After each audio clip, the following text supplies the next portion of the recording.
What if I told you that the thing that's been holding you back your entire life doesn't even exist? What if fear, this invisible force that dictates your choices, limits your dreams, and paralyzes your courage, is nothing more than a trick of the mind? Think about it. How many times have you not tried because you were afraid? Afraid of failure, afraid of rejection, afraid of pain. And yet, when the moment passed, you realized nothing truly happened. The fear was never out there. It was always in here. The Stoics understood this well. Marcus Aurelius once wrote, "If you are distressed by anything external, the pain is not due to the thing itself, but to your estimate of it, and this you have the power to revoke at any moment." In other words, fear is perception, and perception can be changed. Neuroscience agrees. Fear is the brain's ancient alarm system, the amygdala firing off warnings to keep you safe.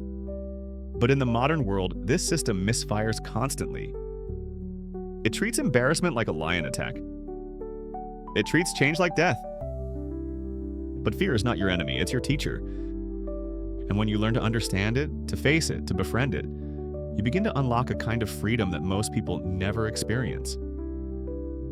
So stay with me. Because by the end of this video, you'll see that fear is not real. It's a shadow, a mirage, a test designed to set you free. Tell me in the comments, what fear has been running your life lately? Let's face it together. Let's begin. The biological trick, how fear hijacks your brain. To master fear, you must first understand it. Fear is not evil, it's a survival mechanism, a primal whisper from your ancestors that once kept them alive in the wild. When danger approached, the amygdala, the small almond-shaped region deep in your brain, triggered the fight, flight, or freeze response. Adrenaline surged, muscles tightened, focus sharpened. This was essential when predators lurked behind every bush. But now those predators are gone. The wild has moved inside, into your mind. Today, the amygdala doesn't react to tigers. It reacts to emails, criticism, uncertainty, and failure. It doesn't know the difference between rejection and death. That's why your heart races before a presentation. Why your stomach tightens when you speak your truth. Why your dreams feel dangerous. Modern neuroscience shows that when you become aware of your fear, truly aware of it, you begin to weaken its grip. The prefrontal cortex, your rational mind, reclaims control. Awareness rewires the brain. So the next time fear strikes, don't fight it. Observe it. Name it. Say to yourself, "This is my amygdala talking. I am safe." Each time you do that, you train your brain to separate fear from fact. You reclaim power from illusion. Fear loses its magic when you shine consciousness upon it. Pause for a second. What's one situation where fear hijacked you recently? Drop it in the comments. Naming it is the first act of freedom. The spiritual truth, fear, and the ego. Spiritually, fear doesn't come from your soul. It comes from your ego. Your soul knows no fear because it knows the truth. You are infinite, timeless, indestructible. But your ego believes in separation, scarcity, and death. The ego says, "I am this body." The soul says, "I am boundless." The ego fears rejection because it seeks approval. The soul loves without need. The ego fears failure because it seeks validation. The soul only seeks growth. The Buddha once said, "Fear does not prevent death, it prevents life." That is the great paradox. Fear doesn't protect you, it imprisons you. In Christian mysticism, fear is often seen as the absence of love. As the Bible puts it, perfect love casts out fear. When love enters, fear dissolves, because you can't love fully and be afraid at the same time.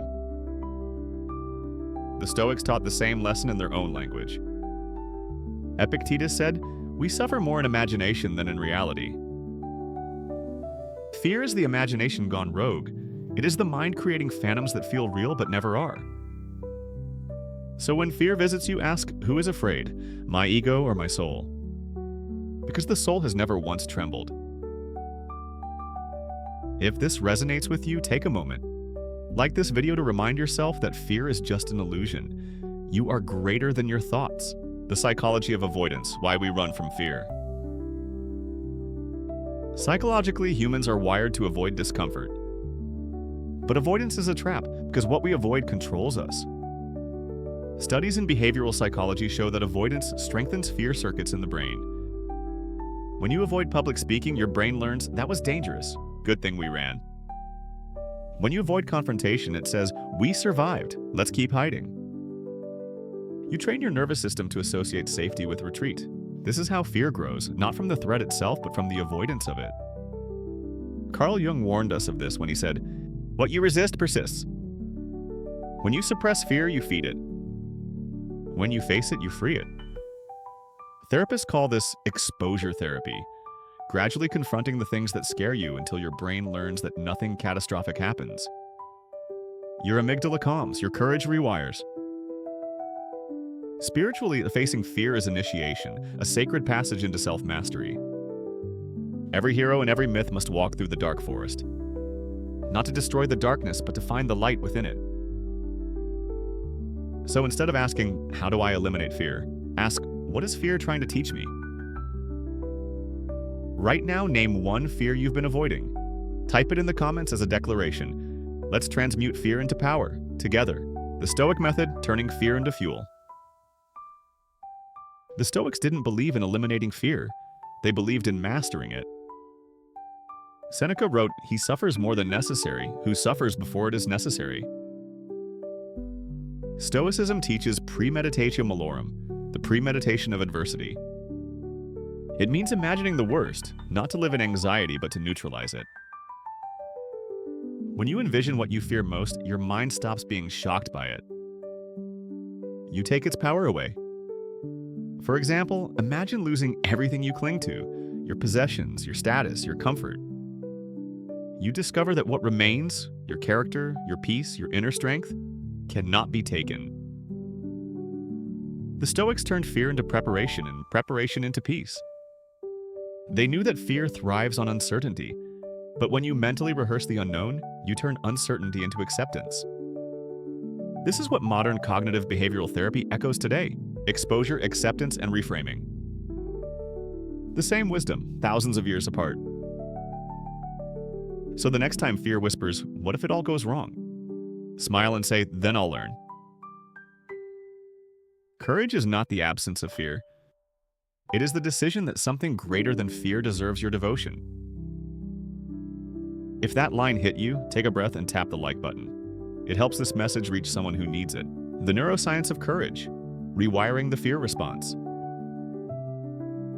Science once believed fear was fixed, that some people were just born brave. But neuroscience has shattered that myth.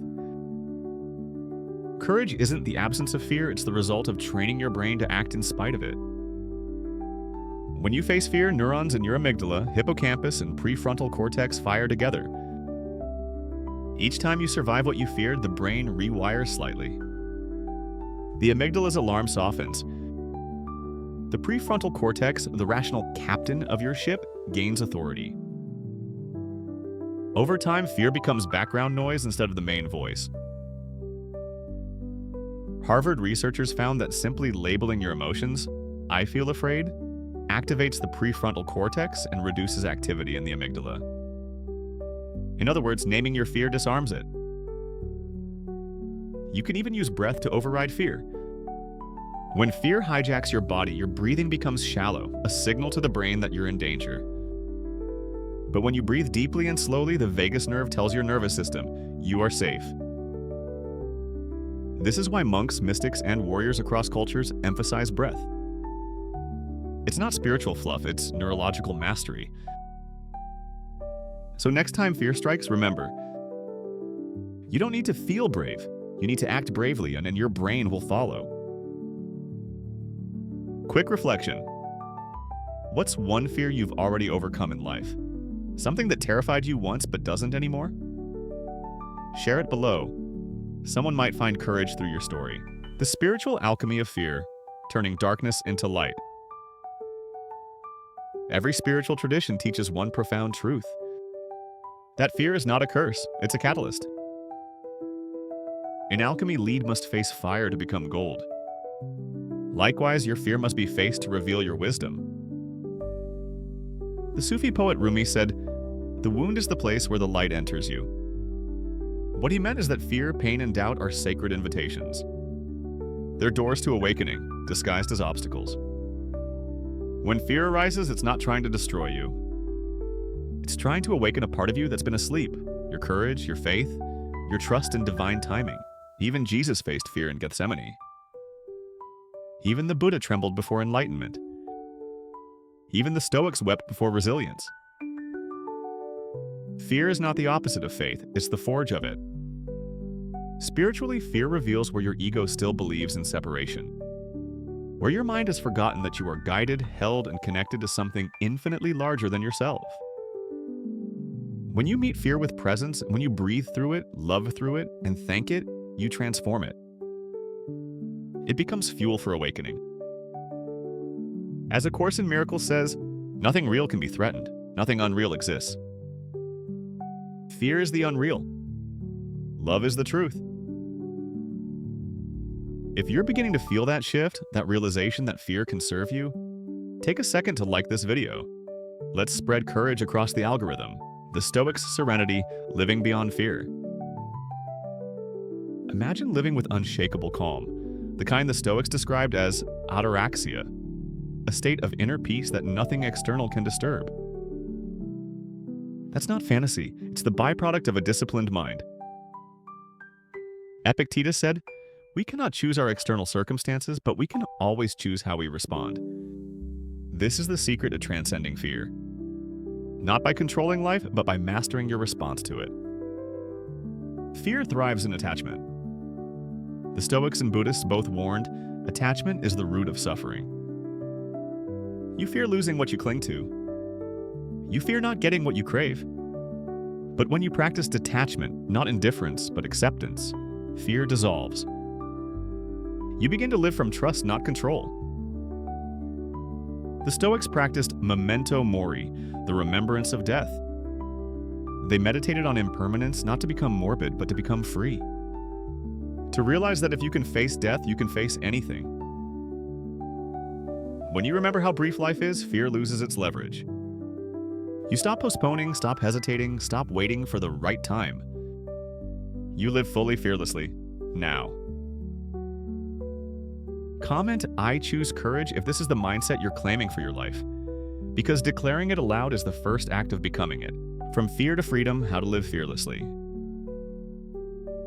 By now you see it. Fear was never the enemy. It was a misunderstood messenger. The journey from fear to freedom begins with awareness, deepens with understanding, and ends in surrender. You don't fight fear, you walk beside it. You make it your ally. Practically speaking, here's how. Observe your fear, don't react, name it, feel it. Breathe through it. Use the breath as your anchor back to safety. Expose yourself gently. Small acts of courage rewire your brain faster than you think. Reframe it. Instead of "I'm afraid," say "I'm expanding." Anchor in love. Remember, love and fear cannot coexist. When you live this way, fear becomes energy. A raw electric pulse you can direct into growth, art, purpose, or compassion. The most courageous people in history, from Gandhi to Mandela, from Aurelius to Jesus, all felt fear. They just refused to bow to it. True freedom is not the absence of fear. It's the realization that fear can no longer stop you. If this message reached you, drop a "fear is not real" in the comments. As a reminder to yourself and to someone who needs to see it, the courage to live. So here we are, at the end of fear. And maybe at the beginning of freedom. You've seen how fear manipulates your biology, how it hides behind your ego, and how it tricks your mind into avoiding growth. You've seen how ancient wisdom, spirituality, and neuroscience all point to the same truth. That fear is not real, only your reaction to it is. The next time fear whispers in your ear, smile. You're hearing the echo of your own transformation. It's the sound of your old self dying and your higher self being born. Remember, fear is a shadow cast by the light you carry. The brighter you shine, the larger it seems, until you turn to face it and realize there was never anything there. If this message spoke to you, if it reminded you of your own inner strength, then don't keep it to yourself. Like this video, share it, and subscribe for more luminous soul wisdom on mastering the mind, healing the soul, and awakening the light within. You are not your fear. You are the awareness behind it. And that awareness is infinite.